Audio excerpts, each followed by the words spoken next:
Leafs Converts, TLC OGs. How you been? It's Norm James. This is the podcast. Did you watch the All-Star game? I didn't. Did I miss anything? Let me know inside the YouTube comments section or on Twitter at Norman James TLC. We are about to be joined by Mike Augello, who has some thoughts about the Leafs to share. Plus, we have some of your cues that need to be aired. So let's get right to it. The Leafs Convo starts now.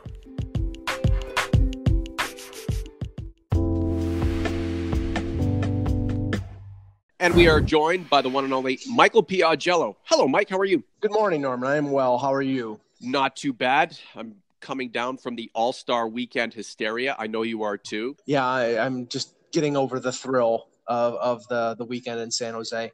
What I wanted to do was concentrate on not just the upcoming deadline, but, Kyle Dubas is got to be looking at not just what he can do for the team for the upcoming playoffs before February 25th, but the ramifications of what those moves will have or what move he doesn't make after this season, and that also encompasses the contracts that are signed for, Austin Matthews and Mitch Marner, which may happen before February 25th or may happen over the summer.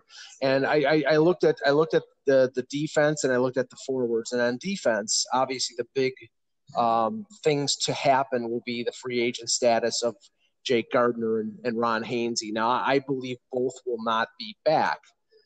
If you take that into consideration and you also look at, the promotion of a player like Timothy Liljegren from the AHL, there'll be a dramatic savings of about a little over $7 million in cap space.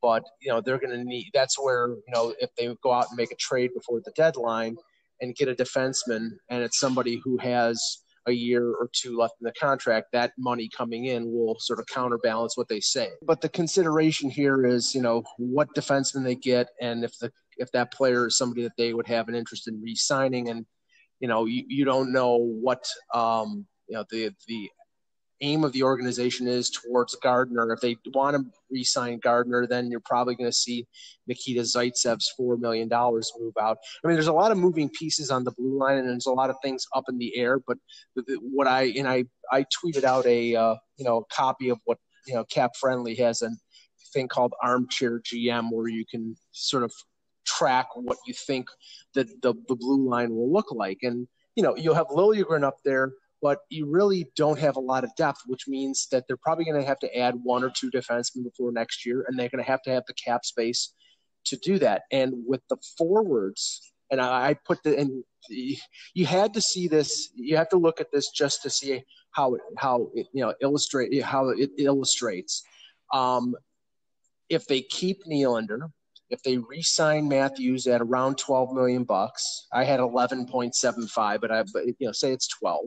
If Mitch Marner re-signs at $10 million, which is probably what it's going to take, and some people had problems with that because they thought, how can Marner make more than Nikita Kucherov? Well, he can because he will, and because the cap is bigger. That's why. And re-signing of Andreas Janssen for a 1-year deal out of arbitration and a 2-year bridge deal for Kapanen at less than $3 million. You put all those things together, and what does it spell? $61 million towards the forwards. There's no money left for the defense. There's no, you have Freddie Anderson and Garrett Sparks under contract, but that's the problem. You don't have enough money to put together a defense if you spend that much money on the forwards. This is the Leafs Convo. Norman James in London, Ontario. Mike Augello in Buffalo, New York. A couple of weeks ago, we were down on this team. A couple of months ago, I predicted they'd win the Stanley Cup. As for where we are right now with the latter half of the season coming up, I couldn't tell you, Mike, but it feels like, and I think a lot of people would agree, that this team is still configuring itself into a potential champion. With the situation going on in the back end, not being totally trusted by management, the coaching staff, and of course the fans, it's hard for us to believe that this team is fully ready to take a cup run. I refuse to believe that the team that we see right now is the team that we're going to see after February 25th. I think Dubas will do something. Will do, and you know, I can't see it being adding another impact forward because you know how many impact forwards can you have? It has to be addressing the blue line, and the question is whether he is willing to pay the price. I believe he is, but it's you can see from the talk that we heard before the deadline about them not wanting to trade Rasmus Sandin, them not wanting to trade Kasperi Kapanen, is that if it's the right price for the right player, they will do it. The problem is, and I know that when I wrote the piece about how the forwards we're going to get paid and what the picture going forward, people were like, well, trade Connor Brown, trade Nazem Kadri. You don't trade Nazem Kadri because he's on one of the most economical deals in the league. He's making $4.5 million bucks. And he scored 30 goals 2 years in a row. So you don't move that, and you eliminate the advantage of having Tavares and Matthews in a way by you have a third center who scores 30 goals. They have the best center depth in the league. So you don't do that. Some others were saying trade Connor Brown. Connor Brown makes $2.1 million. If you replace him with a Trevor Moore or somebody who's on an entry-level deal like a Carl Grundstrom, the only savings you get is about $1 million bucks. It's not a big amount of savings. The only way you open up significant cap space is one of two moves. You either trade William Nylander or you find a way to clear out Patrick Marleau's contract. And I don't think Patrick Marleau is retiring. I don't think he's got a no move clause. So unless they can do some sort of gymnastics by trading him someplace else, him getting bought out, and then him coming back, it's not going to happen. So the only logical move is a trade of William Nylander if they get a good return. Do you believe that his contract, the money involved, the term, is attractive to potential trade partners? Oh, I think so, especially after July 1st when he's due $9 million next year. The cap hit will be 6.9 for the remaining 5 years of the deal. But after July 1st, he's got an $8.3 million signing bonus. If the Leafs pay that, then he's a $700,000 base salary for 2019-2020. And then the base salary goes down, I think, to $6 million bucks for the remaining 4 years. So in terms of cap, and also the fact that he's a 22-year-old forward who scored 60 points 2 years in a row, he's an attractive commodity. You can't look at things through a 20-game window where the guy struggled after missing an entire summer, an entire training camp, and 2 months of the regular season. Nylander with 3 assists on Nazem Kadri's big night, the final game before the All-Star break. Kadri with 3 goals and an assist. I'd like to see those guys work some more magic, but we'll see what Mike Babcock wants to do. I just get the feeling, Mike, that the Leafs need to figure out where their finances are after they get Austin Matthews and Mitch Marner locked up to longer-term deals. Perhaps they can take a step forward in beating Boston, getting to the second or third round, and I guess we'll just have to be patient and wait to see if this team can go all the way in the next 2 or 3 years when the team seems a little bit more settled and almost 100% configured towards, winning that championship. It sounds like it's in the realm of possibility that they get Matthews on the extension before the deadline. And even Dubas last week that, things were going in a positive direction. It sounds like it's going to be a 5 or 6 year deal. I would think it probably more likely to be 6, especially if they're going to pay him in the neighborhood of $12 million, which is less than McDavid, but more than anybody else. And I think, if they get Matthews on 6, they probably want to get Marner on 6 as well, because then their contracts are in line with John Tavares being a UFA 6 years down the road. And then they can, if Tavares decides he's going to retire or decides he will take a lesser amount, then that'll leave more money to split between Marner and Matthews on new deals. So, I mean, that's the thing. Dubas has to think not only a year down the road, he has to think 6 years down the road. So that has to be the job of every general manager in this league is to map out your cap and to map out your contracts. Maybe it's not a preferable thing to have all 3 of them hit free agency at the same unrestricted free agency at the same time, but that was the case with Taves and Kane in Chicago. They did it off of their entry level, and they did it off of their 5-year extensions. So, I mean, it's not outside of the realm of possibility that's what happens. We're still riding out the process, Michael, and I wonder when the rebuild started to where they project the zenith will be, where we are in terms of that journey. This is the Leafs Convo. Norman James with Mike Augello. Beginning February, we're going to be welcoming Vanguard Northeast Realty Corp out of Toronto as our title sponsor. We are extremely excited about that. Make sure to subscribe to the podcast everywhere you get your podcast, but especially on YouTube. Wanted to get to a few questions, Mike, before I let you go. Always Belief. Sure. Any impression on whether Dubas thinks Sandin could pull a Dermott next year around this time? I mean, I know that the organization is encouraged by the progress that Sandin showed as an 18-year-old jumping into the AHL and scoring. He's coming off, I believe it was an elbow injury out of the World Junior, and he'll probably be coming back fairly soon. I don't know. To my mind, it took Dermott a year and a half of playing full-time in the AHL to get the opportunity to jump into the NHL last January. So the timetable seems to be for defensemen about a year and a half. And I mean, you could say that maybe by January of 2020 that he might be ready, but I think that might be rushing it a little bit because he's missed so much time. Let's just say this.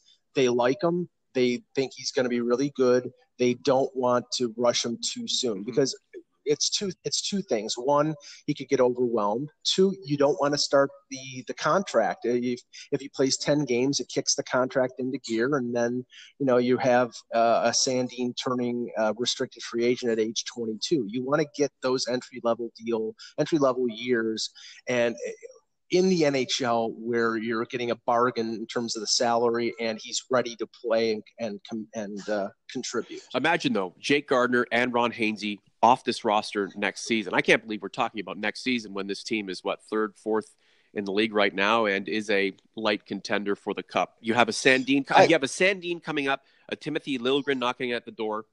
Who acts as the elder statesman? Well, that's exactly my point. There will be too much youth there. I mean, you're talking about Liljegren, Sandin, Dermott 2 years in.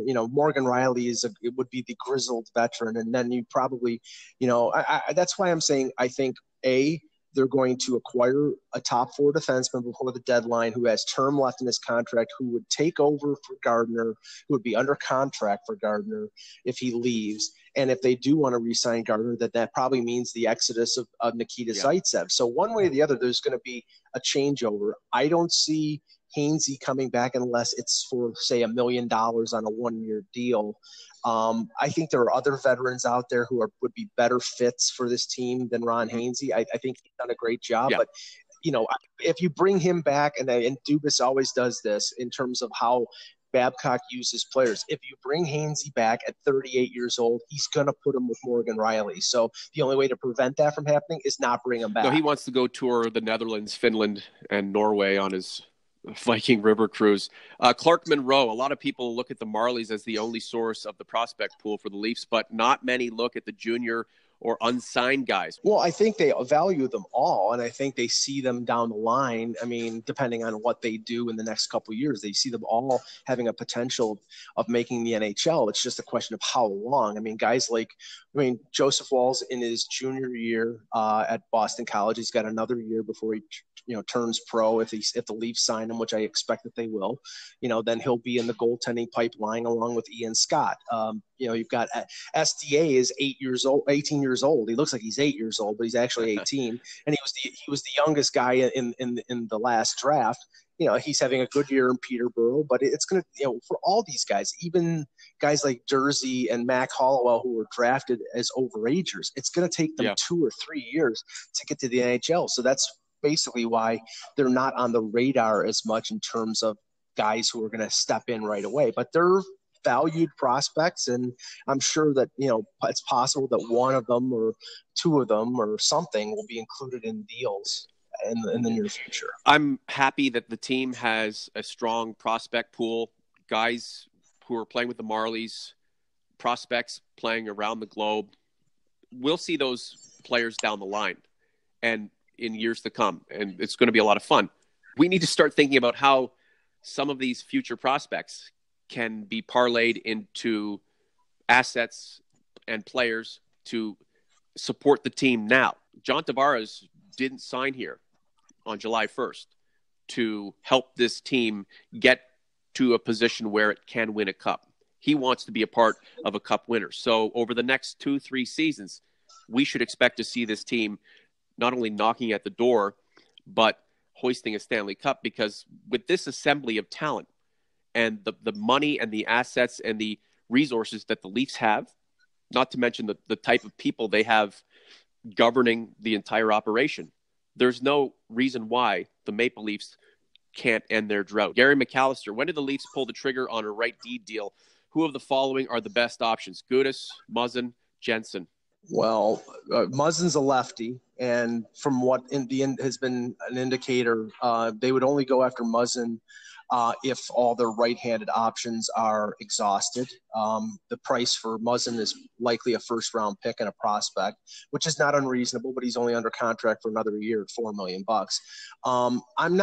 I'm not sold on Jensen. He's had a good year with the Red Wings, but also I don't know whether the Red Wings are going to move him, even though he is a UFA, because I think he's 27 years old and he's sort of had a coming of age season, and they're a little long in the tooth on the blue line, so they may not be anxious to move him out. And I've heard some stuff from Kevin Allen on a recent Buzzcast that Detroit is probably not, they may not sell Jimmy Howard. They may not sell Gustav Nyquist. They may keep these guys and try to re-sign them. So I'm not sure how much in sell mode Kenny Holland is. The other one is Gudas, and I know that somebody else asked the question about Gudas. You would probably have to overpay to get him. But the problem is that Philadelphia is going through a changeover. He's got another year left in his contract. The Paul Holmgren, Bobby Clark, that group has some power back in that organization, and they like aggressive hockey. And Gudas is the prototype of aggressive hockey. So I don't know whether they're trading him or not. And if you probably have to overpay to get him, and he's a bottom pairing defenseman. He's not a top four. So who's out there who can make an impact and transform this team? Colton Parayko, Alex Pietrangelo. We've been talking about those guys. I think those are the guys. Troy Williams Music wanted to know about what kind of package it would take to get Gudas out of Philadelphia. Michael, what do the Maple Leafs need to do when they get back to play Friday against Detroit to, not only get back to their old selves, but get locked in for the task to come? I really think they need to get back to what that was the winning formula early in the season, and that's easier said than done because, things have tightened up in the league, and it's always more loosey-goosey in the first half where everybody likes to fly around and be offensive, and then, in the second half of the year they tighten up because it's time to, fight for playoff spots or fight for jobs for the following season. But they really have to establish themselves offensively again because it's been sort of erratic the last month or so.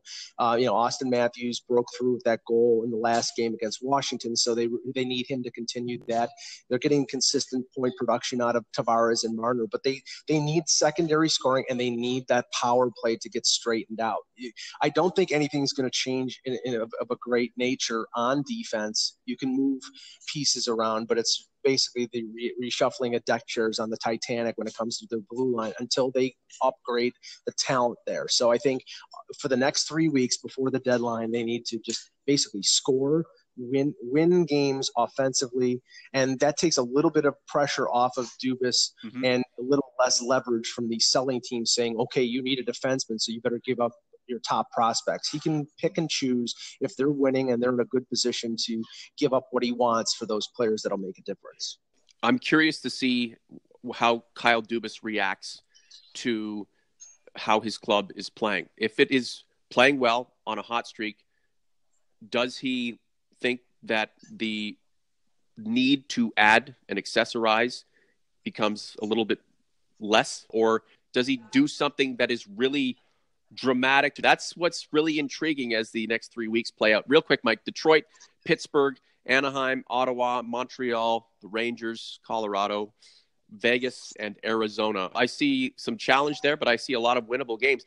And at the end of the day, the Leafs have enough talent to beat any team. And to be honest, the biggest adversary of the Maple Leafs is themselves. Agreed, but I think in the one factor I look at, you may be very well right in terms of if they don't do well in February, that it may mitigate,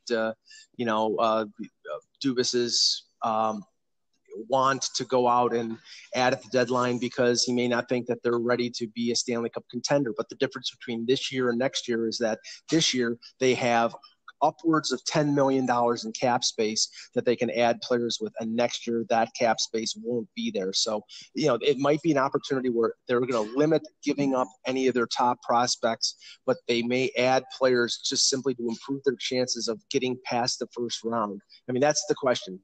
How much do you value getting out of the first round and having a longer run, or do you conserve your assets and risk losing to Boston or Tampa or whoever in the first? Well, that won't be Tampa, but in the first round of the playoffs. Did it break your heart that John Tavares was booed in San Jose? Like, what gives, man?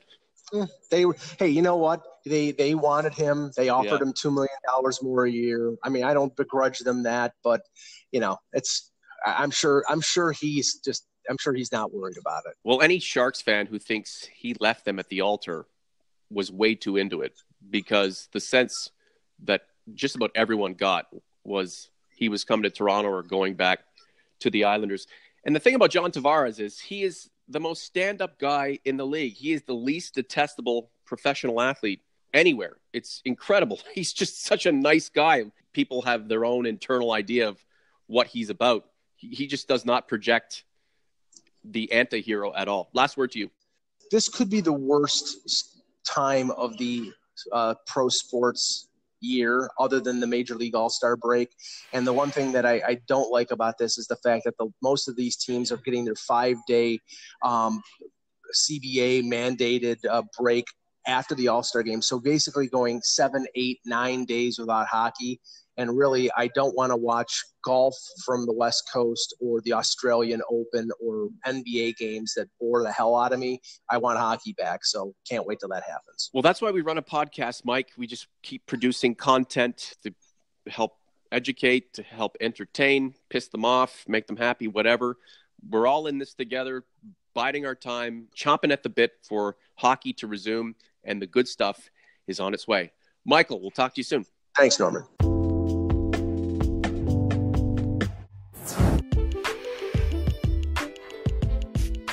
Alrighty, that's a wrap for this episode of the podcast. Thanks for listening. Hope you liked it.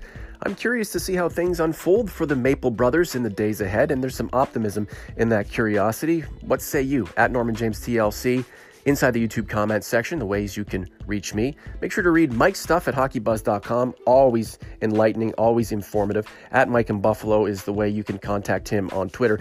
And the Leafs Convo at gmail.com. Use that email to get in touch with me regarding sponsorships for this podcast. We're on our way up. For Mike, I'm Norm. We'll talk to you soon. The Leafs Convo is out.